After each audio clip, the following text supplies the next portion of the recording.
கர்த்தருடைய பிள்ளையே, கர்த்தர் எவைகளை பார்க்கிறார் என்கிற வசனங்களை அறிக்கை செய்வோமாக. மனுஷன் முகத்தை பார்ப்பான், கர்த்தரோ இருதயத்தை பார்க்கிறார். 1 சாமுவேல் 16:7. கர்த்தர் உயர்ந்தவராயிருந்தும் தாழ்மையுள்ளவனை நோக்கி பார்க்கிறார், மேட்டிமையானவனையோ தூரத்திலிருந்து அறிகிறார். சங்கீதம் 138:6. மனுஷருடைய வழிகள் கர்த்தரின் கண்களுக்கு முன்பாக இருக்கிறது, அவனுடைய வழிகளெல்லாவற்றையும் அவர் சீர்தூக்கி பார்க்கிறார்.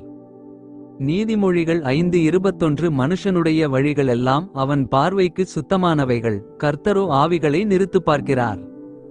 நீதிமொழிகள் 16:2. மனுஷனுடைய வழியெல்லாம் அவன் பார்வைக்குச் செம்மையாகத் தோன்றும், கர்த்தரோ இருதயங்களை நிறுத்து பார்க்கிறார். நீதிமொழிகள் 21:2. அவர் பூமியின் கடையாந்தரங்களை பார்த்து வானங்களின் கீழ் இருக்கிறதையெல்லாம் காண்கிறார்.